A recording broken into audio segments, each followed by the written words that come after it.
People say a wedding reveals who a person truly is, but I learned the truth long before I ever walked down the aisle. It came quietly, like a cold wind slipping under a closed door, carrying a command that wasn't spoken in love but in ownership. And the moment he told me to leave my job, something inside me finally opened its eyes. Before everything unraveled, I believed I was building a steady life, a modest apartment, a job I loved at a small design studio, and a fiancé who said all the right things when other people were listening. Our families called us the perfect pair, but behind closed doors, his tone carried a softness that felt more like control than care. I didn't want to see it, not until the day he drew a line I could no longer step over. The steam from our teacups curled upward in the soft morning light, thin and quiet like a prayer no one wanted to say aloud. The window was half open, letting in a breeze that carried the smell of rain even though the sky was still clear. I remember thinking how peaceful the room looked, our small table, the soft clink of porcelain, his hands resting neatly on the wood. But peace is a strange thing. Sometimes it's only the surface of something deeper, something waiting. And that morning, before the kettle had even cooled, I felt the air shift in a way my heart recognized long before my mind understood. We didn't speak much at first. He liked his tea strong, bitter enough to make him squint when he took the first sip. I liked mine light, a little milk, 2 spoons of sugar. It was one of those differences we used to tease each other about, back when teasing still felt like affection. The apartment was unusually quiet. Even the clock on the wall seemed to tick softer, like it was trying not to interrupt us. I remember tracing the rim of my cup with my thumb, feeling the warmth seep into my skin. It grounded me in a way I didn't realize I needed. He watched me, not intensely, not lovingly, just steadily. The kind of stare that feels like a measurement. Outside, a car door slammed somewhere down the street. A dog barked twice and then stopped. All of it felt far away from that table, from the small distance between us that suddenly felt larger than the whole room. He cleared his throat once.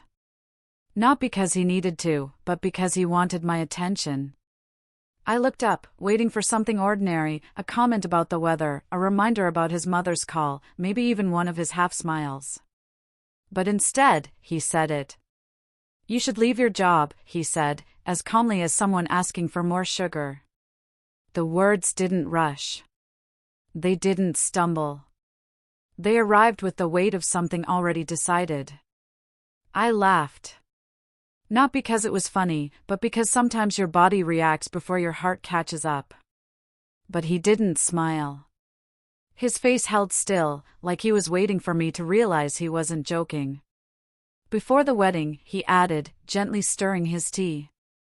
The spoon clinked softly against the cup. "It's not appropriate for a wife to be running around with strangers." Running around. Strangers. The words didn't match my job, a design studio with bright walls and friendly people and days that passed with the hum of creativity. But in his mind, it seemed I was somewhere else entirely, somewhere he didn't approve of. I felt my fingers tighten around my cup, holding it too firmly, as if the warmth could protect me. The breeze from the window shifted the curtain, brushing against my arm. It made my skin prickle. Not from cold, but from the realization that something familiar had just changed shape. His tone stayed soft. That was the strangest part. There was no anger, no raised voice, no harshness. Just a quiet certainty. Like he was telling me who I was going to be from now on. "I don't like the environment there," he said. "Too many men. Too much distraction." He didn't look embarrassed saying it. He didn't hesitate. He just spoke as if this was the natural order of things, as if my dreams and work and identity were puzzle pieces he could rearrange. Something inside me pulled tight, a string I didn't know had been stretched for months. I tried to smile, to lighten the moment, to ask if he was being serious. But my voice sounded thinner than I expected. He didn't blink. He didn't soften. His eyes stayed exactly the same, steady, expectant, unmoved. And in that stillness, a truth flickered, small, but sharp enough to cut. Maybe this wasn't the first time. Maybe he'd been showing me pieces of this person all along, in jokes that landed too heavy, in comments that settled in the space between us like dust. I just hadn't wanted to brush them off and see what was underneath. The tea had gone cold by the time either of us spoke again. He reached for the sugar bowl. I watched his hand, steady and unbothered, while mine felt like it didn't belong to me anymore. Outside, a soft rumble of thunder rolled across the sky, distant, uncertain, but present. I looked at him, really looked, and saw a version of him I didn't recognize. Or maybe a version I'd refused to recognize. The room felt different now. The light, the air, even the quiet. Everything had shifted with one sentence. And as I sat there, fingers curled around a cooling cup, one question pressed itself quietly into my chest. Was this the moment his mask slipped? Or the moment mine finally did? The apartment felt different the moment I walked in, as if the walls had been listening all day and finally decided to hold their breath. I didn't turn on the main lights, just the small lamp by the sofa, the one with the soft, amber glow that usually made the room feel warm. But tonight, even that light looked tired. I set my keys on the table and stood there for a moment, hearing nothing but the faint hum of the refrigerator and the uneven rhythm of my own heartbeat. It's strange how a home can feel familiar and foreign in the same breath. I sank onto the couch, the cushions dipping around me like they'd been waiting. The room had its own kind of quiet, not peaceful, not comforting. Just still. Too still. The curtains were half-drawn, letting in a sliver of dusky blue from the evening sky. It painted the room in muted shadows, soft but heavy. Even the air felt slow, like it needed time to settle before I could breathe it in. I let my eyes wander, the books on the shelf, the mug I forgot to wash, the sweater draped over the chair. Objects I saw every day, but tonight each one looked like a question I didn't know how to answer. My breathing sounded louder than it should have, echoing in my chest. Maybe because the silence magnified everything else I didn't want to hear, his voice from this morning, calm and sure, wrapping around my thoughts like a thread I couldn't untangle. A small part of me tried to brush it off. It was just a conversation, I told myself. People say things. People change their minds. But another part, the quieter, steadier part, whispered back. No. He meant every word. I leaned back and closed my eyes, but instead of rest, memories floated up, slow, steady, uninvited. There was the dinner last month, when I'd talked about a project I was excited about. He'd smiled, tapped my hand, and said, "It's cute how passionate you get over small things." Small things. As if my work existed to amuse him. Then another memory surfaced, him telling a joke in front of his friends about my humble little salary. They laughed. I laughed too, because I didn't know what else to do. But later that night, in the quiet of my room, the joke didn't feel like a joke. And there was that time at a family gathering, when he placed his hand on my shoulder and gently cut me off mid-sentence. "She gets overwhelmed when she talks too much," he said softly. "Let me explain."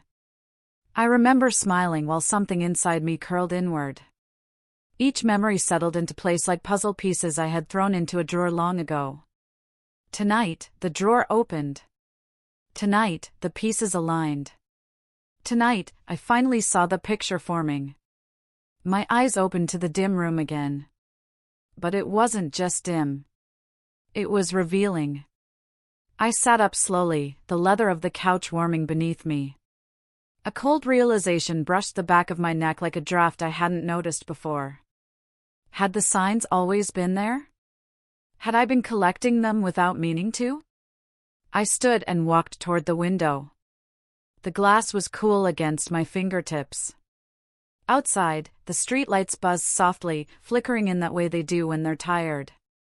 People moved like shadows across the pavement, distant, unburdened, unaware of the storm forming quietly inside me. I pressed my forehead to the window, the chill grounding me. Weddings were supposed to feel like beginnings. Like stepping into something hopeful. Like opening a door with your hands shaking from excitement, not fear.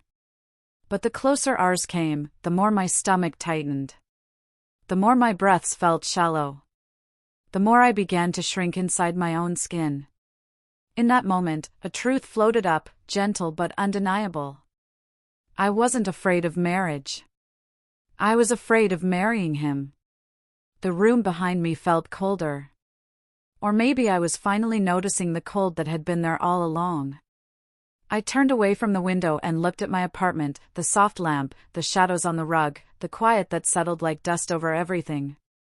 For the first time, it felt like the room was asking me something. Something I had avoided answering. My chest rose slowly, then fell. Even my breathing sounded uncertain. I slid down to the floor, my back resting against the wall, knees pulled close. The dim light traced the edges of the room and stopped just before reaching me, as if unsure whether I wanted its warmth. I closed my eyes. Weddings were supposed to bring joy. But all I felt was dread. And sitting there on the cold floor, I couldn't help wondering. Was it the future I feared? Or the man leading me toward it? The studio door creaked the same way it always did, a familiar, stubborn sound, like an old friend complaining but still letting you in. Warm light spilled across the floor, catching on paint jars, fabric swatches, and half-finished sketches pinned crookedly on the walls. For a moment, just standing there, I felt something loosen inside me. As if the room itself exhaled in my direction. The soft hum of conversation drifted from the back, mixing with the smell of coffee and acrylic paint, scents that had carried me through countless mornings. It was the first place that made me feel steady again. And somehow, that steadiness hurt. I walked slowly, letting my fingers brush against the edges of desks and shelves, tracing the familiar textures, rough canvas, cool metal, the soft, worn wood of the drafting table by the window. These were the things that shaped my days. The things that made me feel like someone who mattered. My desk sat beneath a row of pinned color palettes and tiny notes I'd written to myself, reminders, sketches, ideas that once made me smile. The chair was slightly crooked, the seat cushion flattened from long hours of sitting, leaning, dreaming. I sank into it, feeling it mold around me the way it always did. The chatter around me faded slightly, becoming a soft backdrop rather than a noise. For a moment, I could almost pretend yesterday hadn't happened. Almost. But then Nor walked by, her steps light, always light, and paused beside me. She didn't say my name. She just looked at me, her expression gentle, concerned, too perceptive for the mask I thought I was wearing. "You okay?" she asked quietly, leaning just enough so only I could hear her. I opened my mouth, searching for an easy lie. But the silence between us answered first. I forced a small smile, the kind that felt stretched thin across my face. Nor didn't buy it, her eyes softened, but she didn't press. She just reached out and squeezed my shoulder lightly before moving away, her bracelets chiming faintly as she walked. The sound lingered long after she'd gone. I turned toward my desk, letting my fingers drift over the objects that made up my little world, the colored pencils sorted by shade, the chipped mug holding my brushes, the tiny plant I'd been trying to keep alive for months.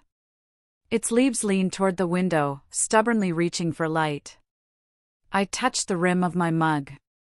Then the corner of a sketchbook. Then the handle of the drawer where I kept scraps of paper I swore I'd use someday. It felt like my hands were saying goodbye before I could find the words. Like they knew something I wasn't ready to admit. Voices floated around the room, laughter, questions, someone debating which shade of blue worked best for a mural. Every sound tugged at something tender in my chest. This place was messy and loud and sometimes exhausting. But it was mine. It was the one space where I didn't shrink to fit someone else's expectations. The idea of leaving it, of closing this chapter because he asked me to, felt like disappearing. Quietly. Completely. I opened my sketchbook, letting the pages fall where they wanted. A half-finished design stared back at me, lines soft but determined, colors still waiting to find their place. I ran my thumb along the paper, remembering the moment I first drew it. I'd been proud that day, excited even. He had called during my break, and I'd told him about it. He didn't ask to see it. He just asked what time I'd be home. At the time, I'd brushed it off. Today, the memory felt different. I traced one of the lines with my fingertip. The page trembled slightly. Or maybe it was just me. The studio door opened and closed behind someone, and a gust of air brushed across my back. It carried the scent of varnish and morning light. How could someone ask me to give this up? How could he see this place, this part of me, as something small enough to discard? I leaned back in my chair, letting the weight of that question settle. People moved around me, busy, bright, alive, and I wondered if they had ever felt this kind of quiet ache. The kind that comes when you realize your life might already be shifting into a shape you never wanted. The truth came quietly, like most truths do. If I left this place, what would be left of me? The afternoon light shifted, sliding across the room until it touched the corner of my desk, soft, golden, almost hesitant. I watched it settle there, warming the edge of my sketchbook. Around me, life went on. But inside me, something had paused. I gathered a pencil and held it loosely, letting the familiar weight rest in my hand. My breath came slow, steady, almost fragile. Leaving this place, it wouldn't just be a job lost. It would be a version of myself erased. I looked around the studio one more time, the colors, the noise, the stories hidden in every corner. And quietly, inside the stillness of my heart, a question rose like a small, steady flame. Why should I silence the part of me that feels most alive? Just to make someone else comfortable? The house was quiet enough to hear the hum of the refrigerator, that soft, steady sound that fills the spaces people leave behind. I sat on the edge of my bed, hands still, breath slower than usual. The ring on my finger caught the lamplight. Just a thin circle of gold. Nothing more. But in that moment, it felt heavier than the whole room. I turned my hand slightly, watching the stone flicker like an eye that refused to blink. It was beautiful. And yet, I felt like it was watching me back. I'd been avoiding looking at it all day. Sometimes I kept my hand curled into a fist, as if hiding something. Sometimes I pressed my thumb against the band, reminding myself it was really there. He'd put it on my finger so confidently. In front of everyone. My mother had wiped a tear. His father had nodded with approval. Everyone had clapped like it was a scene from a play they already knew the ending to. But sitting alone that night, with only the soft yellow lamp painting the room, the memory didn't feel warm. It felt staged. Like something rehearsed long before I even entered the room. I closed my eyes and tried to remember what I felt in that moment. Was it joy? Or pressure? His hand had been warm, yes. But so tight, as if making sure the ring didn't slip off before everyone saw it. I opened my eyes again and stared at it. The stone reflected little specks of light across the wall, tiny stars scattered where they didn't belong. I tried to breathe in deeply, but the air felt thick. Too much weight for a single piece of jewelry. Too much meaning placed on something that didn't know me, didn't understand me, didn't ask if I was ready. I slipped the ring off slowly, half expecting it to resist. It didn't. It came off too easily, like it wanted to leave. When it touched the wooden table beside my bed, it made a soft tap. Nothing dramatic. Just a sound that felt final. I watched it settle, the gold circling itself like a snake sleeping. The diamond stood tall, catching every stray piece of light and throwing it back at me. Bright. Shameless. Almost smug. I traced the faint indentation it had left on my skin. A pale line. A quiet reminder. I remembered his face, that wide, stretched smile he wore that day. A smile that looked good in pictures but didn't reach the corners of his eyes in real life.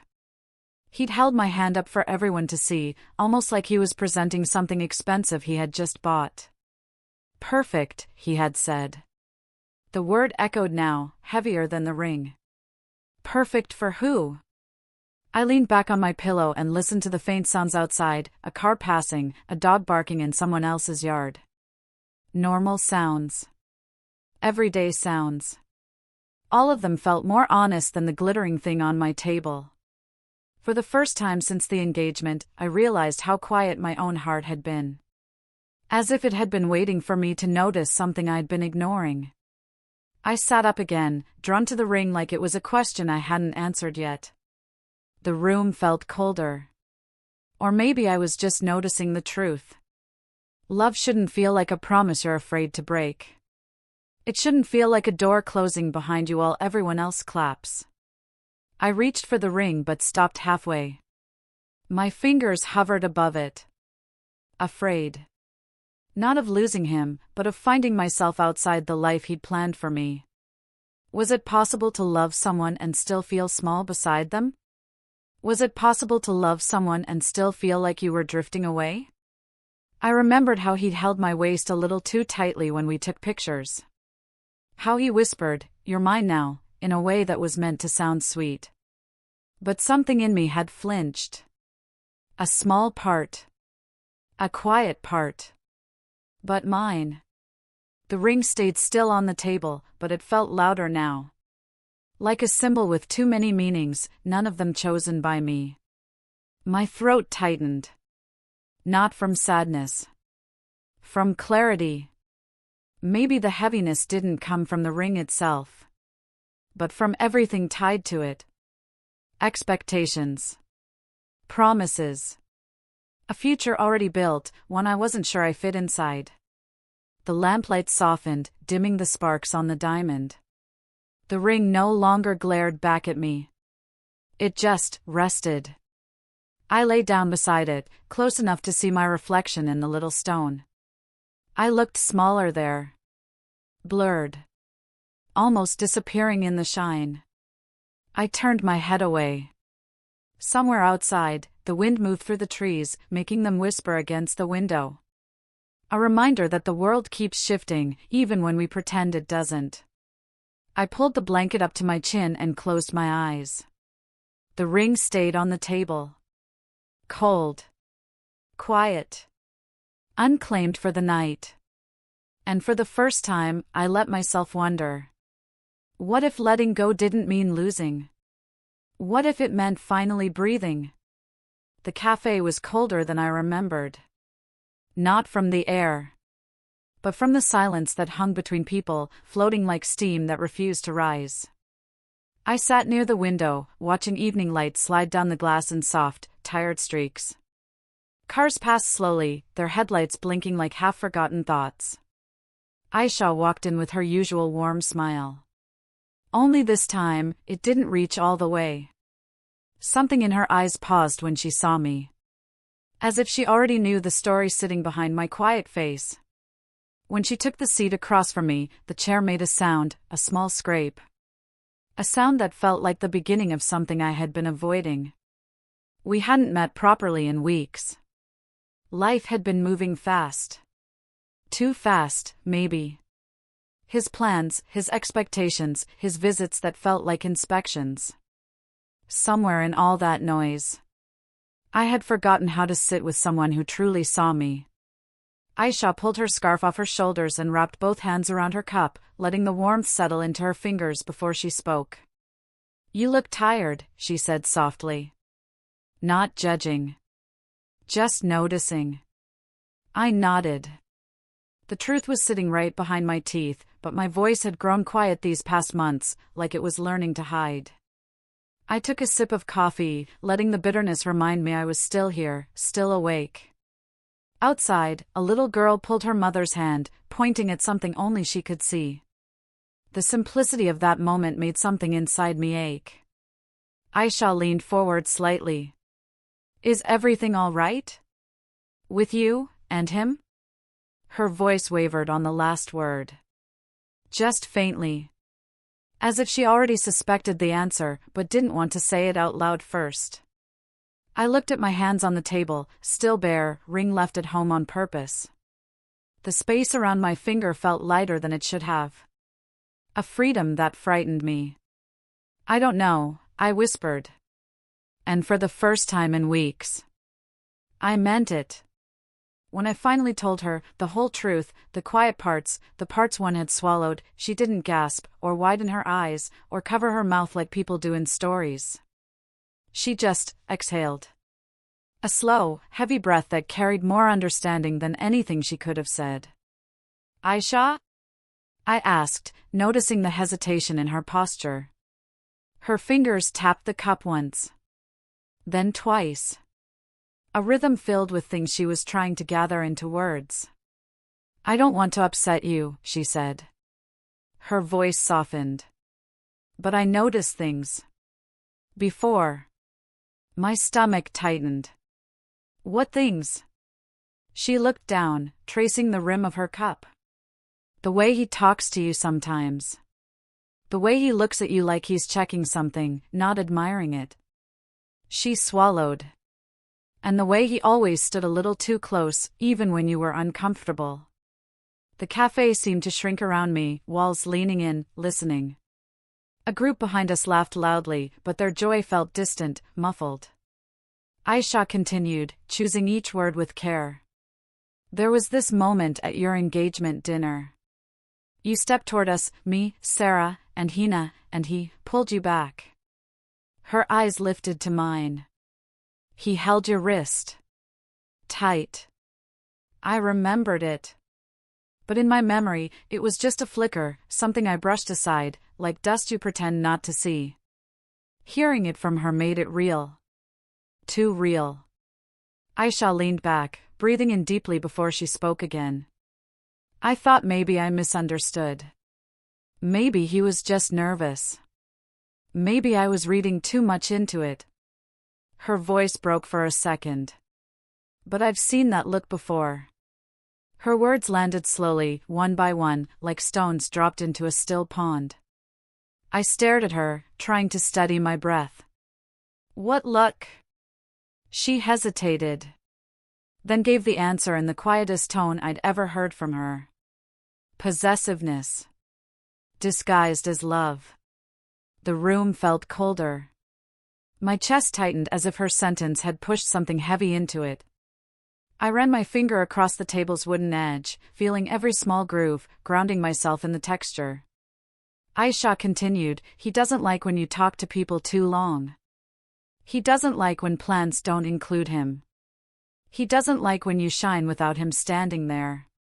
Her honesty pierced deeper than his actions ever had. Maybe because he never named his behavior. But she did. I closed my eyes for a moment, letting the truth settle, slowly, painfully, clearly. Was everyone seeing what I had tried so hard to ignore? Was I the only one still pretending it was normal? The weight of that realization pressed into my shoulders, not with force, but with truth. And truth has its own gravity. When we finally stepped out of the cafe, the evening had turned darker. Streetlights flickered on, one by one, creating little circles of yellow on the pavement. Aisha touched my arm gently. "I'm here," she said. 3 simple words. The kind that hold you steady when life starts shaking. I nodded, unable to speak. The wind brushed past us, carrying the faint smell of rain. Somewhere in the distance, a shopkeeper pulled down a metal shutter, the sound echoed down the street like a warning, or a reminder. I looked at the sky, gray and waiting to break. For the first time, I wondered if my life had been whispering to me all along. And I had been too afraid to listen. Tonight, the whispers were louder. Clearer. And impossible to unhear. The days began to blur. Soft morning light leaking through the curtains, the same way it had for years, but somehow colder now. My phone buzzed on the nightstand, the screen lighting up the room in a pale, electric glow. Unknown numbers. Familiar names. Endless messages. Outside, the neighborhood moved at its usual pace, but inside me, something had stopped. Like a clock that had decided it no longer wanted to keep time. I lay there listening to the hum of life around me. Voices in the hallway. A distant car horn. Someone laughing downstairs. All reminders that the world was moving forward. while I felt caught between two breaths I couldn't finish. Wedding preparations have a way of swallowing a person whole. People warn you about the expenses, the stress, the opinions, but they never warn you about the silence inside your own chest. The heavy kind. The kind that no one else notices because everything looks so beautiful on the outside. My days filled with phone calls from relatives I barely spoke to. They asked about colors, seating arrangements, which side wanted what. Their excitement poured through the receiver like bright, busy noise. But none of it landed in me. At the boutique, seamstresses circled around me, pinning fabric, adjusting lace. Their hands were gentle, but the dress felt heavy, like wearing someone else's future. They spoke about alterations. I nodded at all the right moments. Smiled when they expected it. But in the mirror, my own reflection looked unsure. Still, almost frightened, as if the frame around the glass had locked her in. Everywhere I went, wedding talk followed. Every corner of my life was filled with countdowns, questions, reminders. And yet, my heart stayed still. It didn't march forward with the plans. It didn't dance with the excitement. It didn't trust the path that was being built beneath my feet. It only whispered one thing again and again. Something is wrong. He messaged often. Too often. At first, his words were gentle. Curious. Oh, did you think more about what we discussed? He always said we, as if I had agreed. As if my silence had become consent. When I didn't answer right away, his tone shifted. Sharper. Shorter. You're not avoiding the conversation, right? I need you to be serious about this. If we're building a home, your job can't come first. A wife shouldn't be out late with clients. Tell Nor you're resigning. Just do it. Each message felt like a hand reaching through the screen. Closing around something inside me. I would stare at the words for long minutes, feeling the room tilt slightly. Sometimes, I locked the phone and placed it face down, hoping the pressure would leave with the darkness. But another message would follow. And another. It amazed me. How someone could say they loved you with their mouth. And erase you with their expectations at the same time. I sat at my desk one evening, papers spread out in front of me, deadlines waiting. The studio lights glowed softly, warm and familiar. My safe space. My small world.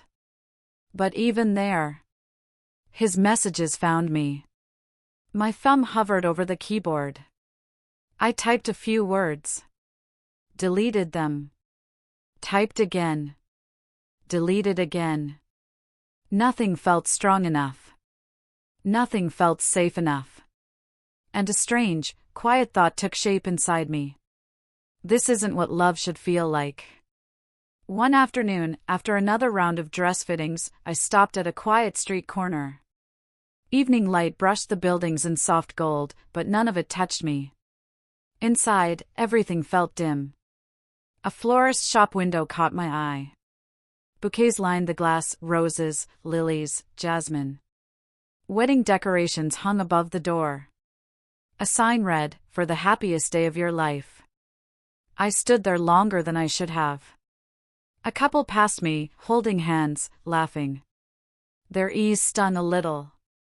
Not because I envied them, but because it reminded me of what things should feel like. My phone buzzed again. 3 messages. Then 4. I opened them.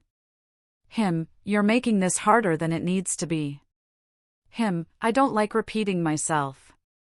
A supportive wife understands priorities. Why aren't you answering? The words blurred for a moment, like the letters had grown tired of themselves. I felt something inside me shift. Quietly, but unmistakably. A line. A boundary. A truth I had been afraid to touch until now. This wedding was being built like a machine. A machine with gears that didn't care about the girl trapped inside it. And I realized. Every step I took toward the altar felt like a step away from myself. The countdown wasn't to a celebration. It was to disappearing. That night, I sat on my bed with the dress bag leaning against the wall. The soft fabric inside rustled with every shift of air, like it was breathing on its own. The room was dim, lit only by the small lamp beside me. Its warm glow touched the edge of my pillow but never reached the shadows. My phone buzzed again. I didn't reach for it. In the stillness, I could hear my own heartbeat. Slow, steady, unsure. But present. Still mine. I closed my eyes and let the truth settle around me like a blanket. A wedding is supposed to make your world bigger. Not smaller. Not quieter. Not hollow. And if love is asking you to shrink, to disappear piece by piece, then maybe it isn't love at all. The dress stayed in its bag. And for the first time, I wondered if it would ever be worn. I don't know when the dreams began, only that they felt heavier than sleep should ever feel. Somewhere between midnight and dawn, I kept waking to the sound of doors, soft, echoing, closing in a place I couldn't name. Every time I opened my eyes, the room looked unfamiliar, like the shadows were rearranging themselves while I wasn't watching. And when I finally sat up, breath trembling in my chest, the darkness felt like it was waiting for me to speak first. That was the moment I knew something inside me had shifted during the night. Something small. Something dangerous. I tried to blame it on exhaustion. Long workdays. Longer nights pretending things were fine. But the truth already lived somewhere below my ribs, a quiet pressure I couldn't swallow anymore. The room felt colder than it should have. The curtains didn't move, even though the window was cracked open. It was the kind of morning where the air looks pale, as if even the sun is unsure about touching the day. I sat at the edge of the bed, running my fingers along the blanket. The fabric felt rough, like something old refusing to soften. Sometimes that's what fear feels like. Ordinary things becoming unfamiliar. I didn't dream in pictures that night. I dreamed in fragments. Sounds bending. Footsteps turning away. My studio desk dissolving into a dark hallway that stretched and stretched, like it wanted me to follow it somewhere I shouldn't go. And every time, I woke up feeling smaller. I pressed my palms to my eyes, trying to settle the trembling behind them. It didn't work. Somewhere deep down, beneath the tiredness and unanswered questions, a thought kept rising, quiet but persistent. What if this wasn't just anxiety? What if it was instinct? What if something inside me was trying to warn me, before the world did? I went to the bathroom and turned on the light. It flickered for a moment before settling, just long enough to make my reflection blur and sharpen like a faulty memory. I leaned closer to the mirror. The skin beneath my eyes looked bruised, even though no one had touched me. My jaw felt tight, like I'd been grinding my teeth through every dream. I turned on the tap. Cold water rushed out, loud in the silence. I cupped it and pressed it to my face, hoping it would bring me back into myself. But the feeling remained. That something had followed me out of the night. I held the sink's edge, letting the porcelain steady me. For a second, I closed my eyes. And that hallway from the dream came back, narrow, airless, pulsing with a faint, distant sound. Like breathing. Like someone waiting at the end. I opened my eyes quickly.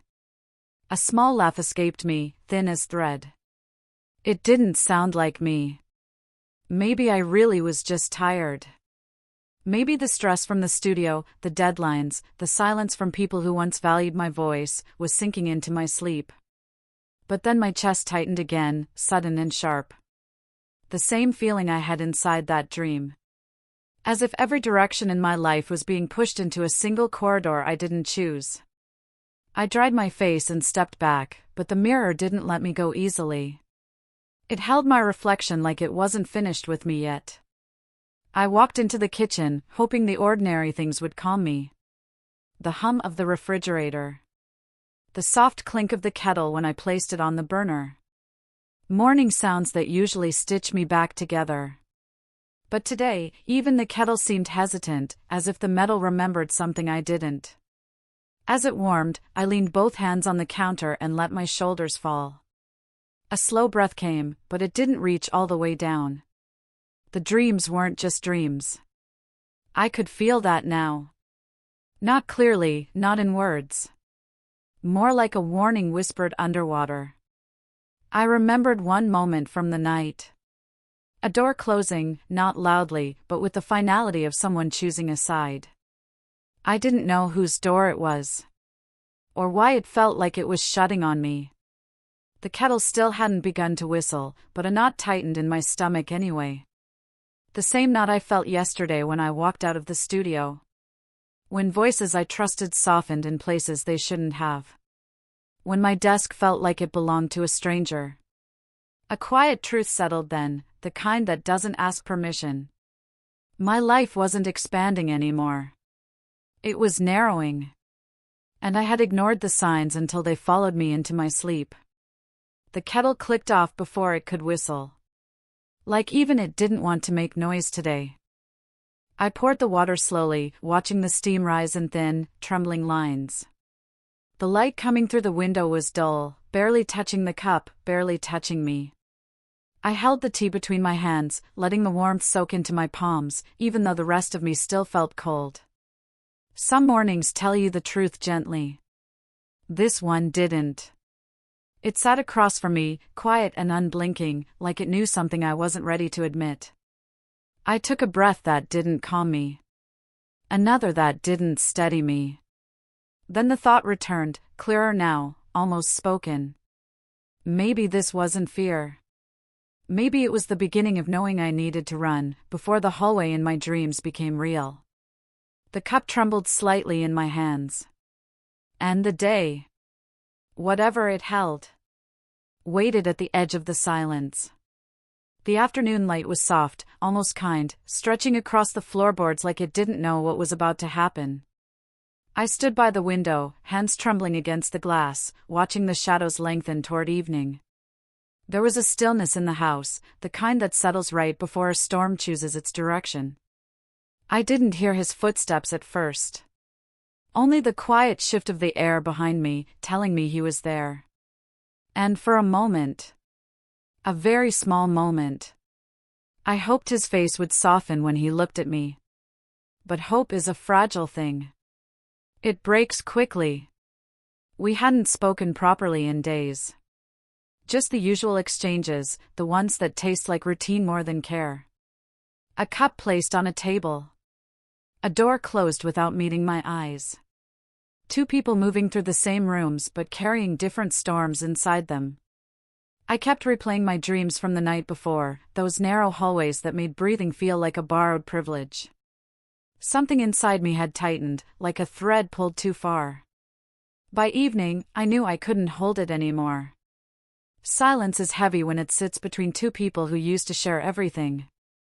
He was in the living room when I found him, sitting in his usual chair, scrolling through his phone like nothing in the world was fraying. The lamp beside him cast a warm glow on one half of his face, leaving the other in shadow. I stood there longer than I should have, waiting for him to look up. He didn't. When I finally spoke his name, my voice was softer than I expected, the kind of softness that comes right before truth.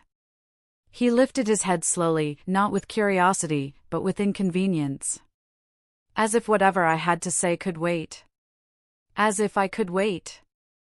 And that was the first cut, small, but deep enough to reach the truth I'd been avoiding. I told him I needed to talk. He nodded, but he didn't put the phone down right away. His thumb hovered over the screen for a few seconds, finishing whatever message he thought was more urgent than the tremor in my voice. When he finally set it aside, he leaned back in his chair, arms crossed loosely. A posture that said, "Go ahead. Get it over with." I told him how I felt. The shrinking. The silencing. The way my dreams were changing into warnings instead of possibilities. I told him about the studio work he kept dismissing, how every time he laughed under his breath or called it a little hobby, something in me folded smaller and smaller. He didn't interrupt. He didn't lean forward. He didn't do anything that resembled listening. And when I finished, there was a moment. Just one. Where the silence between us felt like it could decide the rest of my life. He blinked slowly. Then he smiled. Not the smile he used to give me when we were building our life with hope instead of rules. No. This one was thin, quiet, practiced. The kind of smile someone gives when they believe they hold the upper hand. He said, "I know what's best for us." His voice was calm. Too calm. Like he'd rehearsed the line while waiting for me to fall in line. I stood very still. Sometimes stillness is the only thing your body can manage when something inside you is cracking. He went on, speaking slowly, as if he were explaining something simple to a child. "A wife," he said, "shouldn't let ambition overshadow the household. You're losing focus." My breath caught. Not because of the words, but because of how lightly he said them. Like they carried no weight. Like they weren't reshaping everything between us. He looked at me with a softness that wasn't kindness. A softness made of control. Of certainty. Of the quiet belief that he owned the shape of my life. "The household comes first," he added. "As it should." He said it the way someone might say the sky is blue. Or water is wet. Truths he believed I should already understand. In that moment, something shifted in the room. It wasn't the light. It wasn't the temperature. It was me. I saw it then. Clearer than any dream. Clearer than any hallway of narrowing choices. He didn't see me. Not as a person. Not as a partner. Not as someone with her own horizon. I was a role. A function. A quiet expectation he wanted filled without question. And once you see that truth, you can't unsee it. I felt the break inside me. Not loud, not dramatic. Just a quiet snap, like a thread finally letting go.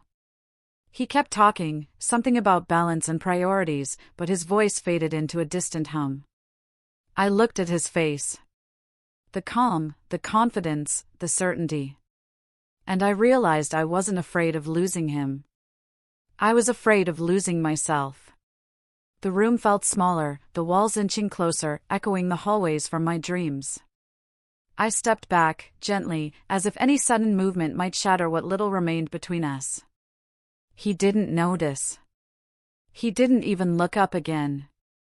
I stood there for a long moment, breathing through the quiet, letting the truth settle into my bones.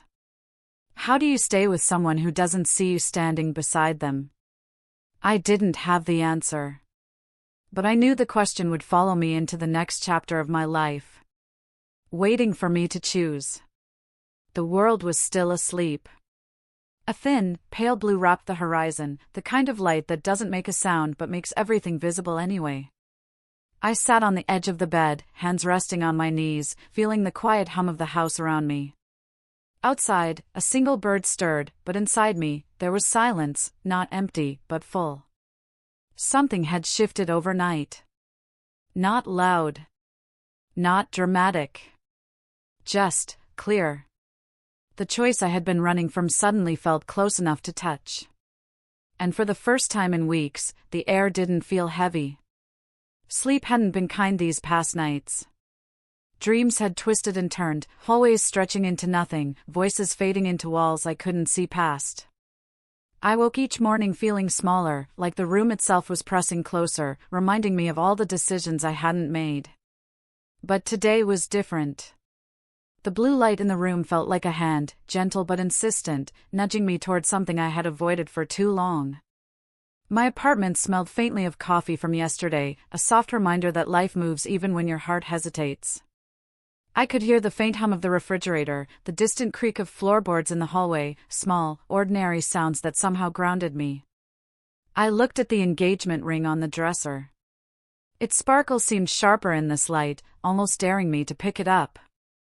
I picked it up, tracing the curve with my finger. The memories of ceremonies, rehearsed smiles, and whispered expectations were heavy, but strangely distant. It wasn't fear that made my hands tremble. It was relief. A relief I hadn't known existed until this moment, quiet, full, undeniable. And I understood that endings sometimes arrive wrapped in calm, not chaos. I opened the small wooden box I had kept tucked away for jewelry I barely wore. Its interior smelled faintly of cedar and old varnish. I placed the ring inside, listening to the soft click of metal meeting wood, a small, final sound that echoed louder than I expected. For a long moment, I held the box in my hands, feeling the weight of choice pressing against my palms. Not heavy like dread, but like something real. Something I had been waiting for without knowing it.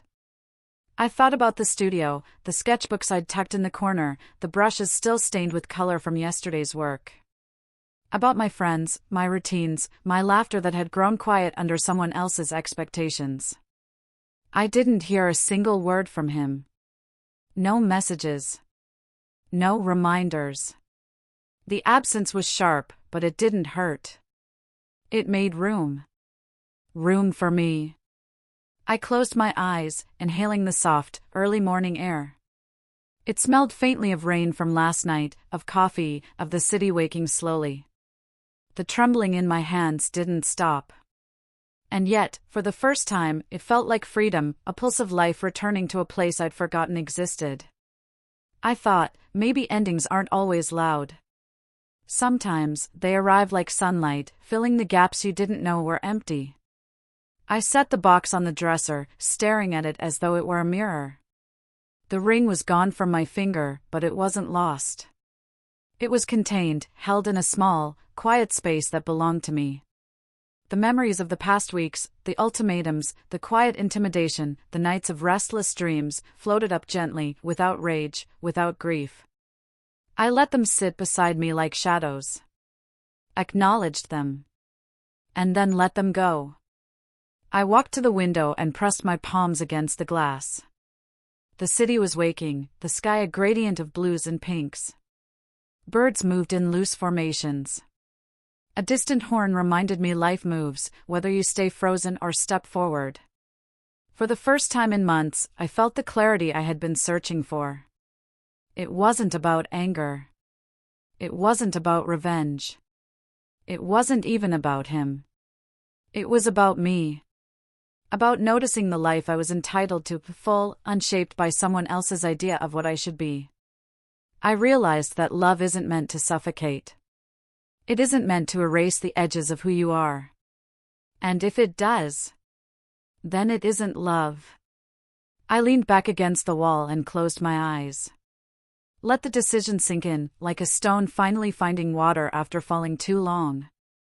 I sat on the floor, wooden box between my knees, morning light spilling across it. The blue glow touched the edges of the ring, not mocking, not accusing, just reflecting truth. The house remained quiet, holding its breath with me. For the first time in a long while, I could breathe. Truly breathe. I imagined the future, empty at first, fragile, unknown. But mine. And I smiled softly, not for him, not for anyone, but for the person who had been waiting quietly behind all the fear. Yes, ending a wedding could feel like finally breathing. And in that soft, early light, I felt the first real exhale of my life. The day waited beyond the window. And I was ready to meet it. The phone rested in my hand, cold and smooth against my palm. Morning light spilled across the table, soft and indifferent, brushing dust motes into motion. The kettle whistled faintly in the kitchen, a mundane sound I barely noticed. Outside, the city stirred in low murmurs, footsteps on pavement, engines breathing life into streets still half asleep. I drew a slow breath, feeling the quiet in the room settle around me like a friend. For months, I had avoided this moment. And now it was here. The line between past and future felt as thin as the sunlight on the wall. I could either reach across it, or shrink back forever. I pressed the phone to my ear, listening to the faint dial tone buzzing like a heartbeat. It reminded me how long I had carried this weight silently, threading it through my every thought. The apartment smelled faintly of coffee and old paper, familiar and grounding. My hands were steady, almost unnaturally so. For months, my body had trembled at his words, at the small intimations of control he wove into daily life. But now, after nights of restless sleep and mornings of quiet reflection, I felt something I hadn't known in a long time: clarity. The studio, the friends who had seen me falter yet cheered me on, the sketches tucked in corners, they all whispered the same truth: I deserved space to exist as myself. The ring was gone, the decision at dawn made tangible, but the final step remained. I exhaled slowly, the sound of it filling the room. Somewhere in that small breath, I found courage. And I knew that once I spoke, nothing could return to the fragile illusions of the past. I spoke his name, steady and soft. He answered, confusion in his voice, stretching across the line like a question. I told him, the wedding is off. Silence. A pause long enough to hear the hum of his apartment, the faint rustle of his movement, the sharp catch of breath that always preceded his control. Then came the first shout, sharp, loud, a sudden storm breaking across months of quiet tension. I held the phone a fraction closer, feeling each word as if it were a small, jagged stone landing in the calm water I had built around myself. He shifted from anger to pleading. I can fix this, he said. Think about our families, our plans. His voice carried the rehearsed warmth he used to hide what he truly felt. I listened, letting the words pass through me, neither shrinking nor faltering. Then accusation, subtle, cutting. You're being selfish. You're throwing everything away. Every tone revealed pieces of a man I had tried to love, and pieces of a man I had tried to ignore. The control, the expectation, the lack of respect for the life I had built independently, all laid bare in each shift of his voice. I remained quiet. Not because I was afraid, but because I was finally hearing the truth without distortion. And then, silence. The line went dead. No pleading, no shouting, no accusations. Only the quiet that followed the storm, dense and almost sacred. I leaned back in my chair, letting the weight of months settle, then lift in a way that startled me. The heaviness in my chest, the tension in my shoulders, the tremor in my hands, it all began to ease, slowly, like the tide retreating from sand it had held too long. I looked around the apartment. Light spilled over walls and furniture, ordinary and miraculous in its simplicity. The sketches on the wall, the half-filled coffee mug, the keys beside the door, reminders of a life that was mine alone. My mind wandered, tracing the years of compromise I had made, the subtle erasure of myself in the name of love. And for the first time, I realized, freedom doesn't roar. It whispers. It arrives in silence, in a phone line going dead, in the morning light brushing across familiar things. I didn't feel triumphant. I didn't feel victorious. I felt present. The fear was still there, but so was the calm. The terror of starting over mingled with the relief of finally existing for myself. I placed the phone on the table, listening to the faint echo of the disconnected line. Outside, the city stretched and yawned into the day. The apartment smelled faintly of coffee, dust, and possibility. I sat quietly, letting the silence fill every corner of my chest. For months, I had felt trapped in routines, obligations, and expectations. Now, in that quiet morning, I felt the first real pulse of life returning to me. The wedding was over. The choice was mine. And somehow, in the stillness, freedom felt both terrifying and peaceful. I stood, walked to the window, and watched sunlight spill across rooftops. A small smile tugged at my lips. I didn't know what the future held, but I knew I was stepping into it, finally, entirely, for myself. The day awaited. And I was ready. The door to the studio creaked as I pushed it open, a familiar sound that made my chest tighten, but not with fear. Sunlight spilled through the tall windows, brushing over sketches pinned haphazardly on the walls, dust motes dancing like tiny stars in the morning light. The faint scent of paint and coffee greeted me, smells I hadn't realized I had missed. I stepped inside slowly, my hands brushing over the desk, over brushes and notebooks, as if remembering an old friend. The world felt wider here, fuller, but quiet in a way that invited me to breathe. For the first time in months, I felt present. The studio waited, patient, as if it had known I would return. The weeks since ending the engagement had passed in soft, uneven rhythms. Days of quiet reflection, small walks through the city, hours spent sketching in my apartment. Each moment had been an exercise in noticing myself again, my thoughts, my desires, the edges of the person I had almost lost. Returning to the studio wasn't just returning to work. It was returning to life I had almost forgotten belonged to me. The brushes were still in their jar, stained with yesterday's colors, waiting. My desk chair felt like it remembered me, the way the floor creaked like it had been counting the days of my absence. I moved slowly, touching sketches that had gathered dust. A half-finished painting, a notebook with a sketch of a tree that had become a habit during breaks, tiny glimpses of myself I had buried under expectations and fear. The air was warm, soft, and welcoming, carrying the faint hum of a radiator. For the first time, I realized that leaving him wasn't about loss.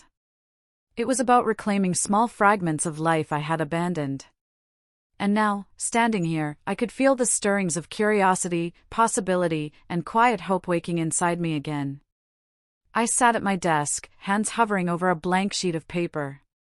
The pen felt familiar, like a part of me I had almost forgotten existed. I drew the first line slowly, carefully, feeling the paper respond under my touch. The motion was small, almost mundane, but each stroke pulled me further from the shadow of what had been. The studio smelled faintly of paint thinner and old paper, comforting in its normalcy. A breeze slipped through the slightly open window, lifting stray papers and brushing over my hands. I paused, listening to the quiet, letting it fill the space that had once been full of tension and expectation. I glanced at a sketch of a flower I had started weeks ago, petals half-formed. I finished them now, deliberately, tracing their edges, watching them bloom on the page. It felt symbolic, almost miraculous, the way a small act of creation could feel like reclaiming a piece of the soul. I noticed the light shifting, the room warming under the sun's slow ascent. Somehow, the same place felt new. Not because it had changed, but because I had. I felt a pulse of possibility, the soft reminder that life could continue, quietly, meaningfully, on my own terms. And for the first time in months, I smiled without apology. I stood and walked to the shelves, fingers brushing over notebooks, paints, and unfinished canvases. Every object held a story, of moments I had claimed for myself, of hours spent alone yet fully alive. The realization hit gently but firmly, leaving him was not a conclusion. It was the opening chapter of my own story, written in my own hand. I thought of the mornings of anxiety, the evenings of restless sleep, the subtle control and quiet manipulation. I had survived them all, and now they belonged to the past. Not as scars, but as markers of endurance. I picked up a small canvas I had been avoiding.